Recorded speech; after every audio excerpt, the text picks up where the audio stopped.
Hello sapiens. பூமியில் 5 செகண்ட்ஸ்க்கு மட்டும் oxygen இல்லாமல் போச்சுன்னா என்ன ஆகும்னு எனக்காவது யோசிச்சு பார்த்துருக்கீங்களா?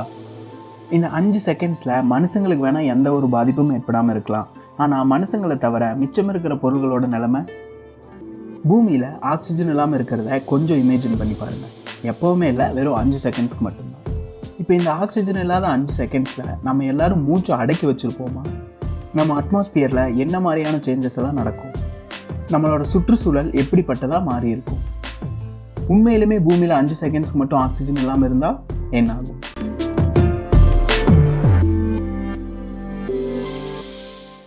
இப்போ நீங்கள் ஆழமாக ஒரு மூச்சை இழுத்து விடுங்க. இது உங்களுக்கு ஒரு நிம்மதியை கொடுக்கும்னு நம்புகிறேன். இப்போ நீங்கள் சுவாசிச்சுட்டு இருக்கிற இந்த காற்றுல ஆக்சிஜனோட அளவு எவ்வளோன்னு பார்த்தீங்கன்னா வெறும் 21% மட்டும்தான். மிச்சம் இருக்கிற 78%லையும் நைட்ரஜன் தான் இருந்துகிட்ருக்கு. இந்த ஆக்சிஜன் நம்ம அட்மாஸ்பியரில் அதிகமான அளவு இல்லாட்டியும் இது நமக்கு ரொம்பவும் முக்கியமான ஒன்றா இருந்துகிட்ருக்கு. ஒருவேளை நம்ம பூமியில் ஆக்சிஜன் இல்லாமல் இருந்திருந்தால் தாவரங்கள், விலங்குகள், மனிதர்கள் கூட உயிர் வாழ்ந்திருக்க முடியாது. ஸோ நம்ம எல்லோரும் வேறு ஏதாவது ஒரு பிளானட்டில் உயிர் வாழ்ந்துட்டு இருந்திருப்போம். ஆனால் மனிதர்களால் 30 செகண்ட்ஸ் வரைக்கும் மூச்சு விடாமல் இருக்க முடியுங்கிறது தெரிஞ்சுக்கங்க. ஸோ இந்த 5 செகண்ட்ஸ் மனுஷங்களுக்கு பெரிய ஒரு பிரச்சனையாக இருக்காது. சொல்லப்போனால் ஆக்சிஜன் இல்லாமல் இருக்கிற இந்த 5 செகண்ட்ஸில் ஆக்சிஜன் இல்லாமல் இருக்கிறதையே உங்களால் உணர முடியாது.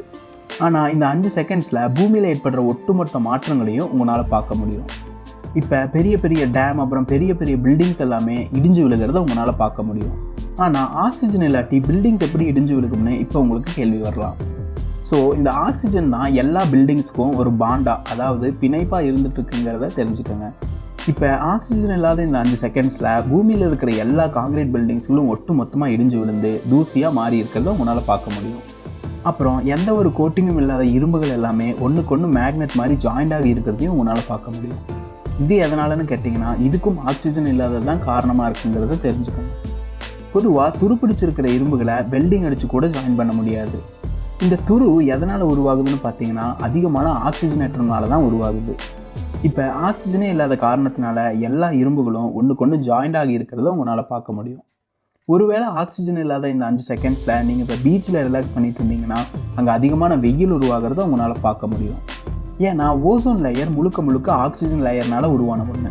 இப்போ ஆக்சிஜனே இல்லாதனால சூரியன்லேருந்து வர்ற புற ஊதா கதிர்கள் நேரடியாக பூமிக்கு வந்து பூமியில் அதிகமான வெப்பத்தை உருவாக்கியிருக்கும். ஒருவேளை இப்போ நீங்கள் ஹில் ஸ்டேஷன் இல்லை ஏரோப்ளைனில் போயிட்டு இருந்தீங்கன்னா இப்போ உங்கள் காதுகள் அடைச்சிருக்கிறத உங்களால் உணர முடியும். இது எதனால் நடக்குதுன்னு பார்த்தீங்கன்னா நம்ம சுவாசிச்சுட்டு இருக்கிற காற்றுல 21% தான் ஆக்சிஜன் இருந்துட்டு இருக்குன்னு நம்ம முன்னாடியே பார்த்துக்கணும். இப்போ இந்த 21% ஆக்சிஜனும் காற்றுலேருந்து உடனடியாக காணாமல் போகிறதுனால உங்கள் காது இதுக்கு செட் ஆக கொஞ்சம் லேட் ஆகும்.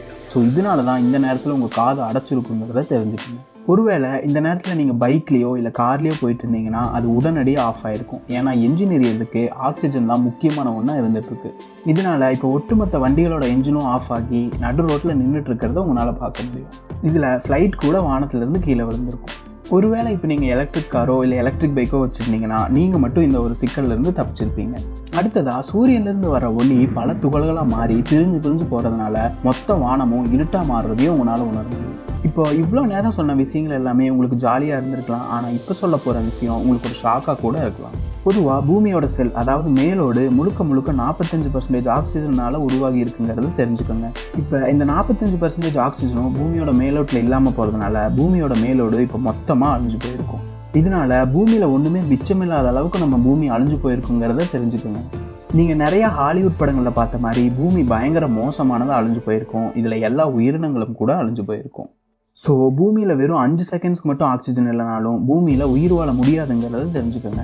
அடுத்ததாக பூமியில் இருக்கிற எல்லா கடல் தண்ணியும் உப்பு இல்லாத நல்ல தண்ணியாக மாறிச்சுன்னா என்னாகும்னு என்னைக்காவது யோசிச்சு பார்த்துருக்கீங்களா? அடுத்த என்னாகும் வீடியோவில் பார்க்கலாம். தேங்க்யூ ஃபார் வாட்சிங். சப்ஸ்கிரைப் டு என்னாகும். இந்த வீடியோ உங்களுக்கு பிடிச்சிருந்தா மறக்காமல் லைக் பண்ணி கமெண்டில் தெரியப்படுத்துங்க.